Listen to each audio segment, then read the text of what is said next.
We're almost ready to go. We need to verify under the View menu that Smart Guides are checked. If there's no check mark there, click on Smart Guides so you turn them on.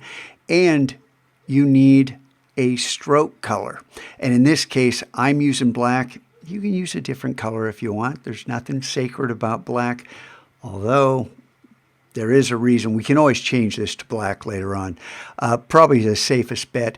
And I've just got 1 pixel for the stroke set up. So no big deal. Then come down to the line segment tool. If by some chance I'm clicking and holding, you have one of these other tools up because you had been playing around, come back and click on the line segment tool and then come over. We don't want to come up to the top. We certainly don't want to go beyond the edge of our artboard. We want to come down a little bit. And make sure it says guide. Right here, it looks like I'm on it, but I'm not. As soon as it says guide, we're on that. Click and hold and drag down. Now, how close we get to this cross member is how small the hole is in our spiral. If we go all the way down to here, we're going to have kind of a black area in the middle. So, stop somewhere here. And notice how I don't really see guide right now. I'm holding down Shift.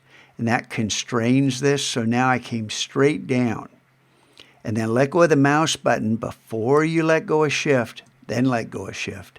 And then I'm going to start hitting V pretty soon. You go back to the selection tool, click to deselect, and then click on that in order to select it. And notice it's a 1 pixel stroke. It is at 500 pixels on the X, so we know we're right on that line, and that is perfect. We got our line there. But all it is, and I'm going to hit Command semicolon just to hide those guides. This is just a black line. Okay, we're going to bring those guides back. Command semicolon. Just try it, because it's easier to do this step without the guides sitting there making us, cross-eyed looking at them. Now we want to come down to the width tool. If you've got one of these other funky tools, I know some of you have been playing with these, click on the width tool. It almost looks like a W, but you can see it's changing the width of a line. And then notice how it goes path, path, path, path, intersect. Path, path, path, intersect. I want to come down to that intersect because I want to be at the center for this particular one. And then I'm going to click and drag. Now you can go crazy here, but this is a really bad idea. We want to keep this subtle. So I'm going to come down somewhere around 1.5, okay, or 5 pixels. There we go. And we've got what now is, I'm going to switch back, hit the letter V. You're back in the selection tool. And you can see we've got now, instead of a line, we've got a little kind of shape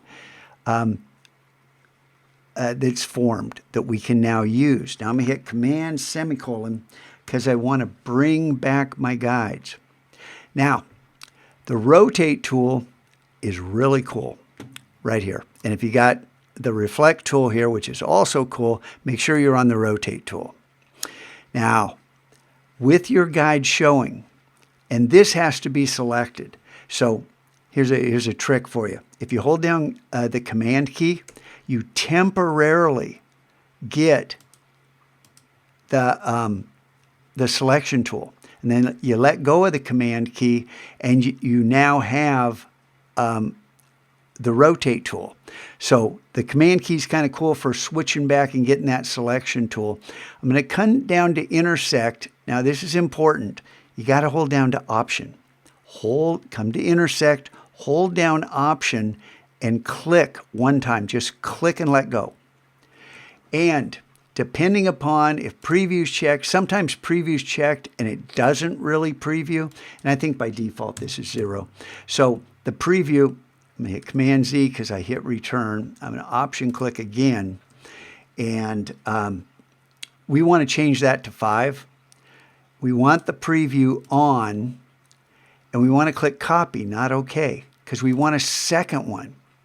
And then you hit Command D to get a third one, and Command D to get a fourth one, and then you hold down Command D and let Illustrator do the fun all the way around. Stop before you get there because you don't want an extra one.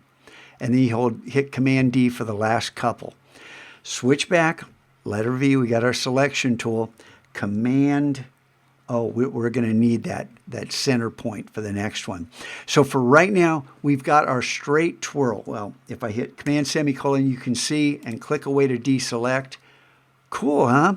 That was easy. Now, what about that wavy curl twirl that we had? Well, let's come back and do that next.